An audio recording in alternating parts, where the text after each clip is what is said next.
आमच्या नाशिक जिल्ह्याचे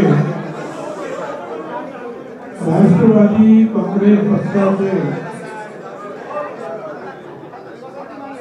अध्यक्ष रवींद्रनाथ पवार, शहर अध्यक्ष रंजन ठाकरे, आमचे दुसरे अध्यक्ष महेश भुणे, माजी खासदार पिंगळे साहेब, आणखी सगळे मंडळी आहेत.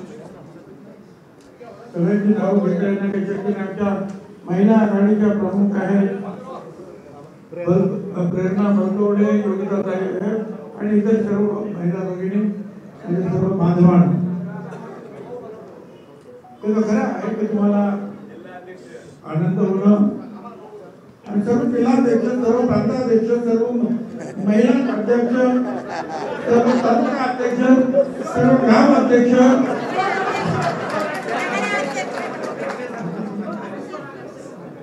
सर्व समता परिषदेचे कार्यकर्ते आणि अध्यक्ष,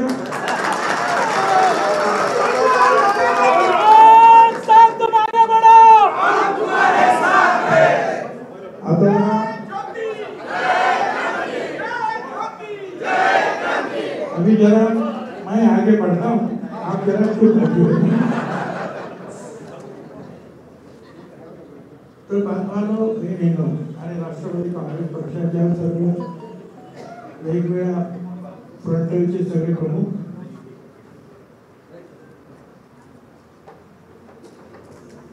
असं आहे की मला काल अनेकांनी विचारलं तिकडे, सगळ्यात पहिला प्रश्न तोच होता मीडियाचा. मीडियाकडे हा हुशार असतो, ठरवून बरोबर पुढे काढायचं करतात. मग स्वाभाविक आहे. आमचे म्हणाले होते की अहो तुम्ही तर म्हणाले होते जहां नाही चायना, मी त्यांना उत्तर दिलं. जसं ते होतं तसं आपण हे सांगितलं कि हाँ मैं देर से आया हूँ, मैं देर से आया हूँ, मैं दुरुस्त आया हूँ.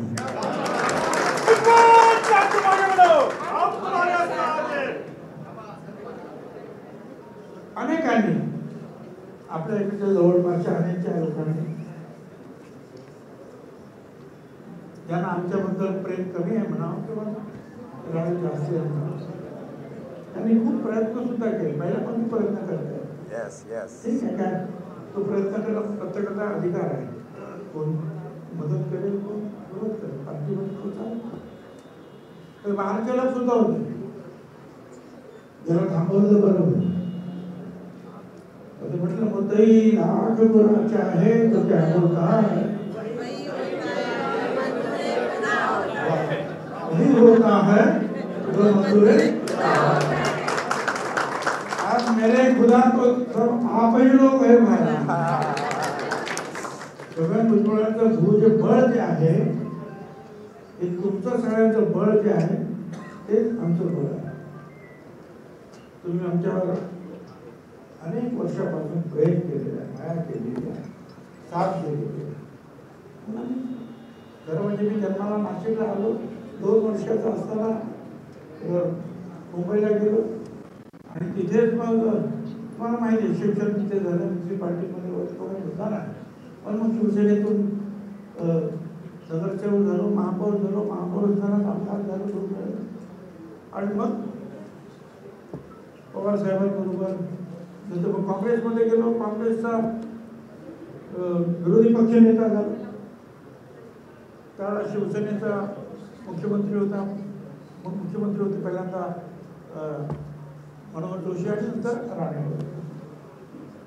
त्यांच्या विरुद्ध सुद्धा काँग्रेसच्या वतीनं एकत्र काँग्रेस होते, प्रचंड लढा दिला.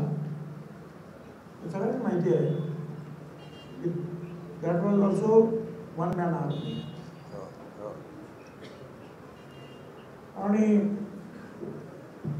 त्यानंतर काँग्रेस दुभंगली फुटली, पवार साहेबांना दूर केला आणि मग पवार साहेबांबरोबर जायचं ठरवलं. आणि त्याचं मुख्य कारण असं होतं की ज्या महात्मा ज्योतिराव फुल्यांनी सांगितलं की सगळ्या समाजांना बरोबर घेऊन चला, सगळ्या महिलांना बरोबर घेऊन चला, ते बाबासाहेब आंबेडकरांनी घटनेमध्ये 340व्या आर्टिकलमध्ये लिहिलं की हा भटका विमुक्त आणि ओबीसी समाज हा अतिशय मागास आहे, याच्यासाठी आयोग निर्माण करा. आणि जसं आपण दलितांना वेळेत फंड्स देतो, अधिकार देतो, आपण आदिवासींना वेळेत फंड्स आणि आधार देतो, त्याप्रमाणे या गोरगरिबांना सुद्धा दिलं पाहिजे. पण एक 2-1 वर्ष काही केलंच नाही त्यावेळेच्या सरकारनं. म्हणून बाबासाहेब आंबेडकरांनी पहिला सुद्धा राजीनामा दिला 2-3 कारणं, त्याच्यामध्ये हिंदू कोड बिल असेल. परंतु त्याबरोबर मी सांगत असताना सुद्धा ओबीसीचा आयोग निर्माण करून तुम्ही या भटक्या विमुक्त ओबीसीला न्याय देत नाही, म्हणून बाबासाहेब आंबेडकरांनी राजीनामा दिला. हे आपल्या सगळ्यांना कल्पना आहे. पुढे मी ओबीसीचा लढा वाढत गेला म्हणून मग आम्ही शिवसेनेतून बाहेर पडलो. पवारसाहेबांनी नंतर सार्वजनिक न्याय मंडळ आयोगाची घोषणा झाल्यानंतर त्याचं अंमलबजावणी या महाराष्ट्रामध्ये केली. दुर्दैवाने 2 पक्ष झाल्यानंतर लढलो आम्ही, काँग्रेस आणि राष्ट्रवादी काँग्रेस. आणि पुढे मग जे आहे उपमुख्यमंत्री, होम मिनिस्टर, राष्ट्रवादी काँग्रेसचा पहिला अध्यक्ष. राष्ट्रवादी काँग्रेस पक्ष निर्माण करताना जेव्हा निर्माण करायचं झाला त्यावेळेला अध्यक्ष सुद्धा नेमले नव्हते आम्ही जिल्ह्याचे महाराष्ट्रामध्ये. आणि इंडिया शायनिंग हे जे भाजपचं त्यावेळेचं सरकार होतं, इंडिया शायनिंग, त्यांनी जे आहे लोकसभेच्या निवडणुकीबरोबर आपली विधानसभेची निवडणूक सुद्धा 6 महिने अगोदर घेतली. त्याच्यामुळे आम्हाला वेळच मिळाला नाही त्या जिल्ह्यात जाऊन त्या बॉडीज तयार करायच्या. मग काय करणार? पवारसाहेब एका हेलिकॉप्टरमध्ये, मी दुसऱ्या हेलिकॉप्टरमध्ये, असाच सगळा प्रचार सुरू केला. जे आमच्याबरोबर आले त्यांना तिकीट दिली. वेळ नव्हता, रिसोर्सेस कमी होते, पण तरी सुद्धा जे आहे आम्ही फार मोठा पल्ला काढला.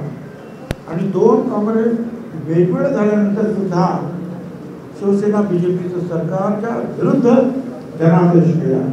आणि मग त्याच मंत्रालयामध्ये आम्ही सगळे होते. मनोज जोशी मी होतो, सुशीलकुमार शिंदे होते. आणि मला हा मीडियाने प्रश्न विचारला, आता काय करणार? तरी शंकू निर्माण झाले, तुम्ही काँग्रेसच्या विरुद्ध लढला, पण त्याच वेळेला तुम्ही शिवसेना बीजेपीच्या विरुद्ध लढला, आता काय करणार सांगा? त्यावेळेला मी स्वतः सांगितलं सुशीलकुमार शिंदे यांना प्रश्न राजकीय सत्तेसाठी विचारला. आणि मी सांगितलं त्या सुशीलकुमार शिंदे यांना, देखो भाई, अब आप बड़े भाई बन गए का? त्यांनी सातत्य जास्त लोक नाही, हम छोटे भाई. आता आपण झालं गेलं विसरून जाऊन एकत्र झालो तर ठीक, नाहीतर ज्या जनतेनं या सरकारच्या विरुद्ध जनादेश दिला तेच मनोहर जोशी परत जाऊन तिकडे बसतील आणि सरकार करतील. मग आपल्याला काय करायचं?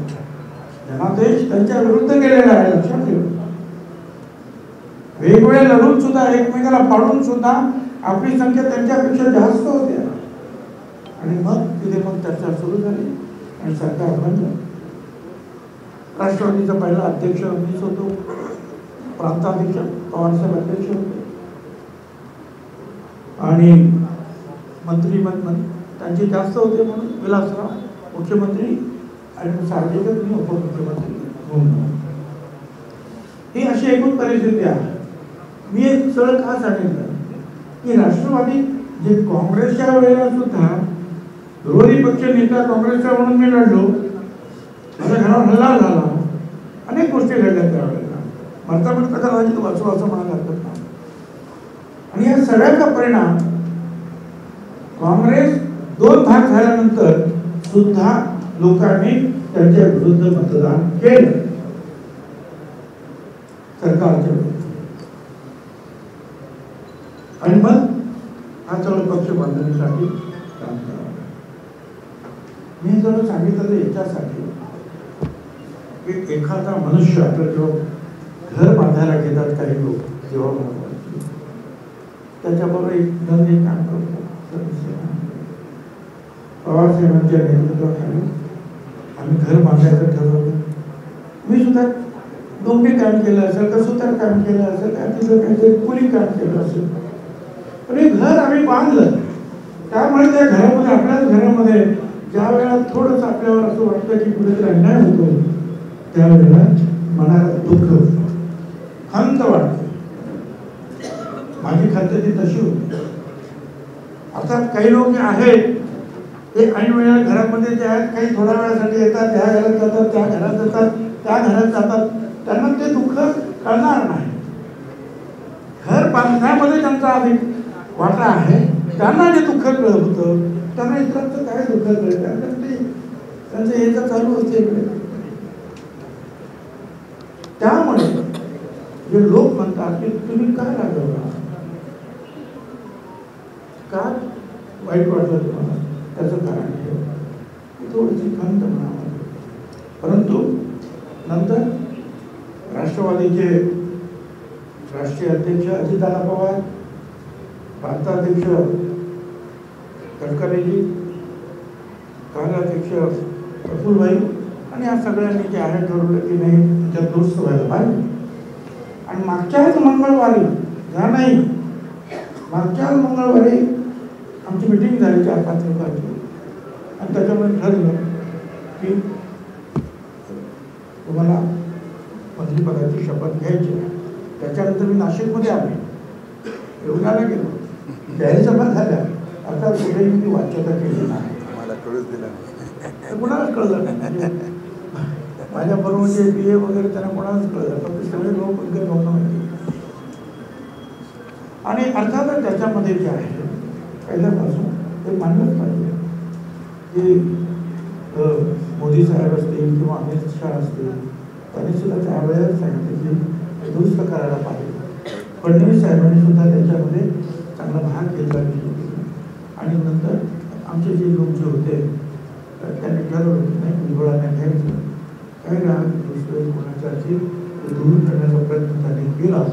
आणि शेवटी आपला शपथविधी झाला. आता माझा 9वा किंवा 10वा मंत्रिपदाचा शपथविधी असेल, तर त्याच्यामुळे ठीक आहे, आनंद आहेच. पण माझ्यापेक्षा जास्त आनंद या तुमच्या आमच्या सगळ्यांना, तुम्हा लोकांना झालेला आहे. तर मला तो 10 वेळा आनंद झाला. आणि 10 वेळा सापशिडीचा खेळ उद्योग, सापशिडी आणि लहानपणी खेळ सापशिडी, ते तासाचे 4-5 10 तासाचे शिडी मिळाले वरती, पुढे आणखी वरती जातात, तिथे सापाचं तोंड आलं, खाल आली. असं अनेक वेळा झाल्यामुळे माझा हात चालू होतं, काय करणार. कधी कधी जे आपल्याला वाटत नाही ते सुद्धा घडत असतं.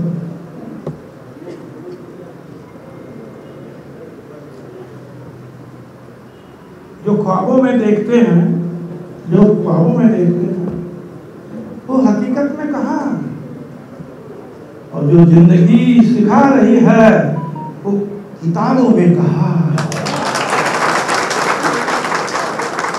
असंच शिकत जायचं. तसं घरात मध्ये काय पुन्हा राजकारणाचा मला काही गॉडफादर कोणी नाही. राजकारणात पहिले गॉडफादर बाळासाहेब ठाकरे, दुसरे गॉडफादर शरद पवार साहेब, आणि त्यांच्याबरोबर खांद्याला वाटेल ते आव्हान पेलायचं, एवढंच मला. त्यामुळे प्रश्न राहिला आता नाशिक इथं, बरोबर. आणि बाहेर जे आहे तुमचे फलक लागलेले आहेत, पालकमंत्री. हे बघा, मी नाशिकचा बालक आहे. नाशिकचा माझा जन्म झाला काय, आणि नाशिकचा बालक आहे, तो काय बालक राहणारच आहे. आता बालक काय होईल किंवा न होईल त्याची तुम्ही आम्ही काळजी करायचं कारण काय, जर बालक तुमच्या बरोबर आहे तर. आणि तो प्रश्न जो आहे तो वादविवादाचा न करता आपण मुख्यमंत्र्यांना इतरांना सोडून देऊया. आणि जरी कोणी पालकमंत्री असलं तरी सुद्धा आपले काही प्रश्न असतील, जिल्ह्याचे प्रश्न असतील, कुंभमेळ्याचे प्रश्न असतील, नाशिकचे प्रश्न असतील, आताही मागच्या ह्याच्यामध्ये प्रश्न मांडले पण मागच्या कॅबिनेटमध्ये नाशिकमध्ये आणि जिल्हा संपूर्ण महाराष्ट्राचा प्रचंड पाऊस, कचरा वाहून जातो तसे कांदे वाहून गेले, द्राक्ष गेली, केळी गेली, वाईट परिस्थिती असेल आपली, परंतु मार्ग काढला पाहिजे, शेतकऱ्यांना आधार दिला पाहिजे. मुख्यमंत्र्यांच्या कबूल केलं की नाही आम्ही सगळ्यांना मदत करणार आणि त्याप्रमाणे ऑर्डर्स देणार. तर हे सगळं काम आमचं सुरू झालं. तर असं काही राहिलं करायचं, जे कोणी कारभारी असतील त्यांना सांगू ना आपण, आपल्याला काम झाल्याचे कारण आहे. नाशिक आणि जिल्हा याच्यामध्ये अधिकाधिक सुधारणा कशी होईल हे आपल्याला पाहिजे. मागच्या वेळेला जेव्हा पालकमंत्री होते त्याच वेळेला आपण पाहिलं, मुंबई नाशिक रस्ता झाला, नाशिक त्र्यंबकेश्वर झाला, नाशिक शिर्डी झाला, नाशिक पुणे झाला, सगळं झालं ना. बोट क्लब झाला, एअरपोर्ट झाला, आपण सुडिकल्या ट्रॉली आपली जी आहे गडावर आपल्या सप्तशृंगी माते सगळी काही मंदिरं आपण दुरुस्त केली. तटकरे साहेब त्यावेळेला जलसंपदा मंत्री होते, त्यांच्याकडून पैसे आले. हा आपला जो आहे गोदावरी गंगेचा जो घाट जो आहे हा फार मोठ्या प्रमाणात आपण केला. गावनाई असेल इतर सगळं काम ठीक केलं ना आपण. इनर रिंग रोड आणि आउटर रिंग रोड सुद्धा आपण केले. त्याच्या अगोदर खूप लोक बोलायचे, माझ्याकडे PWD होती, करून टाकले. अनेकांना माहीत होतं. मुंबईहून आल्यानंतर कामनाईवरून तो धावले त्र्यंबकेश्वरला जातो, नाशिकला यायची गरज नाही. आणि त्याला नाशिकला नाही येतं, धुळ्याला जायचं आहे तर तो मसरूळला तिकडूनच निघून जातो, तिकडे यायची गरज नाही. धुळ्यावरून आलेला माणूस त्याला पुण्याला जायचं आहे, तो मधूनच ओझरच्या बाजूने तिकडे सिन्नर रस्ता जातो आणि निघून जातो. तसंच मुंबईवरून रिंग रोड केलेले आहे, आउटर रिंग रोड आहे, इनर रिंग रोड आहे. अनेक कामं केली, दुरुस्ती आवश्यक असेल.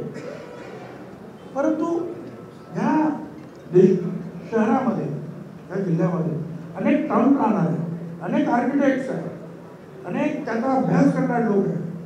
त्यांच्याही काही माहिती असेल तर आपण दिलं पाहिजे, हे लक्षात ठेवलं पाहिजे.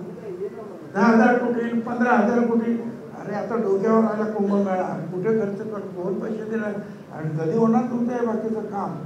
म्हणून जे आवश्यक आहे ते चांगले आहे ते आपण त्यांना सुचवलं पाहिजे, आपण करून घेऊया ना त्यांच्या. त्यामुळे हा वाद कुणीही पालकमंत्र्याचा वगैरे काही वाढवायचं काही झालं नाही. जे आहे त्याच्यावर आनंद आहे, जिथे आहे तिथून सुद्धा अनेक कामं करता येण्यासारखी आहे. त्याच्यामुळे तो काही प्रश्न काही येत नाही. आता एवढंच आहे की पुण्याचा निवडणूक आहे, ओबीसीची जात गणना झाली पाहिजे, 35 वर्षांनी मागणी करत आहे. आम्ही सगळेच मागणी करतो, दिल्लीपासून बिहार सगळ्या हिंदुस्थानात मोदी साहेबांनी मागणी केली. ओबीसीची जात गणना मागणी झाली. ओबीसीचं आरक्षण होतं, ते आरक्षण मागच्या वर्षी जे आहे ते कमी झालं. आमचं गांधीनगर साहेब सुप्रीम कोर्टात होते, त्यांनी सांगितलं एम्पेरिकल डाटा तयार नव्हता. 92 ठिकाणी निवडणुका त्यांनी सांगितलं घ्यायलाच पाहिजे. 92 ठिकाणी निवडणुका झाल्या, काही हजारो ओबीसीची पदं जे आहेत त्यांना 0 आरक्षण मिळालं. शेवटी पाटिया कमिशन आलं, कसं तरी परत ते रिस्टोर झालं. पण पाठ्यामध्ये जे आहे काय झालं तर त्यांनी अनेक जिल्हाधिकारी प्रांतांनी काय ऑफिसमध्ये बसून कोण ओबीसी कोण येईल ते नेऊन टाकलं. उदाहरण सांगायचं, सिन्नरमध्ये 4 गावं आम्ही मोडली, त्या 4 गावामध्ये म्हणे 0 ओबीसी आहे. आणि ते आमचे ते कडलक आणि सगळी मंडळी त्यांना म्हणजे जाऊन बघायला तिकडं. त्या 4 गावापैकी एका गावामध्ये सरपंचच ओबीसी होता, दुसऱ्या गावामध्ये 4 पंच होते ओबीसी. काय करतात आता, परत करायला गेलो तर त्याने मुदत दिली म्हणून ते आम्ही कसं तरी करून घेतलं. पण परत आता बाकीसारखंच कुठे 7% 8% म्हटलं आम्ही अजिबात घेणार नाही. आम्हाला नको, आम्ही लढा उभा करू.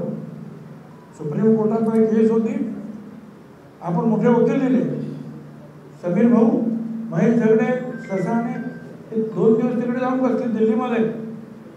मी फडणवीसांना विचारलं, ओबीसीची मतं तुम्हाला मिळाली, त्या मागच्या निवडणुकीत ठीक आहे, लाडकी बहीण त्याच्यामुळे विजय मिळाला, पण त्याच्याबरोबर किंवा अधिक ताकद तुम्हाला ओबीसीच्या मतदारसंघाने महाराष्ट्रात दिली. तुम्ही सुद्धा बोलला की ओबीसी आमचा DNA आहे, मग आता आम्हाला तुम्ही सहकार्य द्या. त्यांनी सुद्धा सांगितलं, आमचे लोक गेले, सरकारी वकील, भारत सरकारचे वकील सगळ्यांना भेटले, इंदिरा जयसिंग वगैरे, आणि नंतर कोर्टात केस उभी राहिली आणि विचारलं गेलं. आम्ही सांगितलं असं असं, कोर्टाने झालं, कोणाचं ऑब्जेक्शन, कोणी ऑब्जेक्शन घेतलं नाही, आणि ओबीसीचं आरक्षण जसंच्या तसं तुम्हाला आम्हाला सगळ्यांना आनंद आहे. मला ओबीसीला जर न्याय एकदा मंडल आयोगाने मिळाला, रुपी सिंग साहेबांनी अंमलबजावणी शरद पवार साहेबांनी केली, आम्हाला आनंद आहे, प्रेम आहे, विमान म्हणून तर राहिलं त्यांच्यावर. आणि आता जातगणना आणि बाटक्याचे मूळ आमचं आरक्षण हे फडणवीस आणि मोदी साहेब यांनी दिलं, आम्हाला आनंद आहे. आणि म्हणून असं आहे की गोरगरिबांचं काम आम्ही करतो, आणि जो जो सामाजिक काम करताना गोरगरिबांचं पिछड्यांचं काम करीन त्याला त्रास सगळ्या बाजूने भोगावा लागतो. इतिहास आहे, तुम्ही इतिहासातले लोक पाहा, मोठमोठे युवक गरिबांचं काम करताना त्रास होणारच, तो त्रास आम्ही सुद्धा बघतो, झाला सुद्धा अनेक वेळा, पण आमचं ते ब्रीद आहे, आम्ही ते सोडत नाही. काही का असे ना, पण आता हे दलित, आदिवासी, ओबीसी, मराठा, मुसलमान सगळ्यांना बरोबर घेऊन पुढची निवडणूक तुम्हाला लढायची, हे आपण म्हणतो. अजित दादांनी सुद्धा वारंवार सांगितलं, आम्ही फुले शाहू आंबेडकरांच्या मार्गाने जाणार. काय मार्ग आहे तो? मार्ग आहे महिलांना सुद्धा समान अधिकार, महिला पुरुष सगळ्यांना समान शिक्षणाचा, नोकरीचा सगळा समान अधिकार, सर्व धर्मियांना, सर्व जातींना समान अधिकार, मुसलमान, ख्रिश्चन, हिंदू सगळ्यांना समान अधिकार. हा फुले शाहू आंबेडकरांचा मार्ग आहे. आता फुले शाहू आंबेडकर म्हणजे ते का सगळ्यांना समान अधिकार, हा सगळा मानव जो आहे, स्त्री पुरुष त्याला समान अधिकार, तो मार्ग अजित दादाने आम्ही सगळ्यांनी पत्करलेला आहे. त्या मार्गावरच आपल्याला जावं लागेल. त्यासाठी तुम्ही सगळे जिल्हाध्यक्ष, त्याचा प्रांताध्यक्ष आणि तालुका अध्यक्ष आणि फ्रंटलचे अध्यक्ष, महिला, अमुक जे काय असते सगळे माझे बांधव, सगळ्यांनी या सगळ्या घटनांना बरोबर घेऊन महानगरपालिका, नगरपालिका आणि जिल्हा परिषदेची तयारी करायची आहे. म्हणून मी एवढं सगळं सांगत बसतो. पुढच्या निवडणुका जर जिंकायच्या असेल तर असं कोणी माहिती एखाद्या घटकावर जिंकेल तसं होत नाही. छगन भुजबळला किती विरोध झाला, एवढा ज्यांना 4,000 मतं पडत होते त्यांना ओबीसी आणि लाडकी बहिणीमुळे लाखाच्या वरती मतं पडली, आणि ज्याला 60,000 मतं पडत होती दर 4 निवडणुकांमध्ये त्याचं मताधिक्य कमी झालं, अर्ध्यावर आलं का? पण इतर सगळे बांधव भगिनी उभ्या सर्व जाती धर्माचे सांगण्याचा उद्देश असा, सगळ्यांना बरोबर घ्यायला, मराठा समाजाला बरोबर घ्यायचं, ओबीसी, दलित, आदिवासी सगळ्यांना बरोबर घ्यावं. निवडणुकीमध्ये सगळ्यांना संधी द्यावी लागेल, लहान लहान घटकांना संधी द्यावी लागेल. आपल्याला माहिती आहे ना, नाही हे येणार नाही, हे पडलं तरी चालेल, पण तो घटक आपला आहे, आपण प्रयत्न करणं आपलं काम आहे. जसं यांच्यासाठी आम्ही प्रयत्न करू तसं त्यांच्यासाठी सुद्धा प्रयत्न करा, तसं त्यांच्यासाठी सुद्धा प्रयत्न करा, त्यांच्यासाठी सगळ्यांसाठी प्रयत्न करायचे. निवडणुकीमध्ये लोक ठरवतात, आणि निवडणूक जी आहे महानगरपालिका, जिल्हा परिषद, हे लक्षात ठेवा. फार लहान लहान गोष्टी असतात. शहरामध्ये तर काय वॉटर गटर मीटर पाण्याचा प्रश्न ऐकण्याबरोबर ते बघायचं, गटार फटार व्यवस्थित साफ आहे का बघायचं, मीटर बरोबर लाईट चालू की नाही बघायचं. त्यासाठी तुम्ही सकाळपासून संध्याकाळपर्यंत लोकांच्या अपेक्षा पूर्ण करण्यासाठी हजर राहावं लागतं. ते कधीतरी महिन्यातून एकदा तोंड दाखवून असं चालत नाही. ते लोक म्हणतात, अरे आमच्या पोरांना हॉस्पिटलमध्ये आले, तुझे लोक आलेच नाही, कोण भेटलेच नाही, लोक तुम्हाला उभं करणार. अरे आमच्या पोरावर अन्याय झाला, पोलिसांनी पकडून दिला, हे आलेच नाही आमच्याबरोबर. ते तुमच्यावर राहणार. लहान लहान गोष्टीमध्ये तुम्ही सहज उपलब्ध असला पाहिजे. आजूबाजूच्या सर्व लोकांना, सर्व धर्माच्या, सर्व जातीच्या, आणि त्यांना मदत केली पाहिजे. गरीब लोक तुम्ही केलेली मदत कधीही विसरत नाही, हे लक्षात ठेवा. त्यांच्या मागण्याही खूप मोठ्या नसतात. बस आम्हाला जे आहेत लहान लहान ज्या गोष्टी आहेत त्या मदत करा, एवढी ती तुम्ही पूर्ण केली. हे का मी सांगतो, कारण मुंबईमध्ये शिवसेना म्हणून मी निवडून आलो 20 वर्ष, आणि महापौर झालो. महापौर आमदार पण तिथूनच झालो, आणि महापौर झालो देशातल्या. का माझा मतदारसंघ पूर्ण माळी एकच घर होतं माझ्या मतदारसंघात, त्याचं नाव जगतगुंज. बाकी सगळं देशावरचे लोक, कोकणातले लोक, एमपीचे लोक, मुसलमान लोक, सगळे ख्रिश्चन लोक. तुम्ही कधी आलात माझ्यावर सगळं तुम्हाला दिसेल चित्र. आम्ही शाखामध्ये बसायचो. शाखा जो आपण म्हणतो ती शाखा रोज बसायचं. काय लोकांना माहिती आहे आपलं गटर भेटर वाटर अस्पताल काय बाकी काय झालं असेल, शाळा वगैरे, चला शाखेत चला, तसं तुमच्या ऑफिसला चला, आपल्याला परत भानगड आपल्याला मदत पाहिजे चला, आणि तुम्ही कोणतरी हजर पाहिजे, ताबडतोब जायचं, मदत करायची, बस संपला विषय. लोक तुमच्याबरोबर येणार, पक्ष बघणार नाही, लक्षात ठेवा. पक्ष हा नंतर येईल, तुम्ही लोकांमध्ये किती आहे हा पहिला, आणि मग ते करायला लागा. एवढंच मला सांगायचं. पुढच्या निवडणुका आपल्याला जिंकायचं. आतापर्यंत जिल्हा परिषद आपल्या ताब्यात होती, इकडे सुद्धा चांगले लोक नव्हते, पण आम्ही जरा अडकलो जेलमध्ये. तिथून मग जे काय करायचं तेवढं केलं. तरी सुद्धा जिल्हा परिषदेच्या उपाध्यक्षपदी आपण आपले लोक बसवले, सभापती केले, आप बसवून ठेवले. आता आम्ही तुमच्या बरोबर, आम्ही सगळेच तुमच्या बरोबर, पण तुम्ही मजबूतीने उभं राहा. तुम्ही ग्रामपंचायत, पंचायत समिती, जिल्हा परिषद, नगरपालिका, महानगरपालिका जेवढा नेमका तेवढा पक्ष, तेवढी जास्त आपल्याला येणार. तेवढे जे आपण नेहमी जे जातात, अजितदादांना हार घालतात, अरे अशा अजितदादा ह्याच्यावर कसं होणार. तुम्ही जर त्यांना जर असे लोक निवडून दिले जास्तीत जास्त काय, तर अजितदादा जे आहे वर्षापदावर जाऊन शकणार. काय नुसतं रोज तिकडे जाऊन येऊन हेलपाटे घालून ते काय होत नाही. कार्यकर्त्यांचे तर फार वेगवेगळ्या श्रेणी आहे. काही कार्यकर्ते फक्त हेलिपॅडवर जाते, हां तिकडे एअरपोर्टवर जाते, मग जाणार. काही कार्यकर्ते जे तिकडे आम्ही कुठे जातो ना, काय त्या रेस्ट हाऊस, साहेब साहेब साहेब साहेब साहेब पहचानता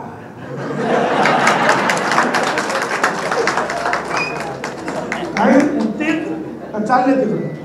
त्या लोकांना वाटतं हेच खरे आहे तिकडे, आणि मग खरे काम करणार काय.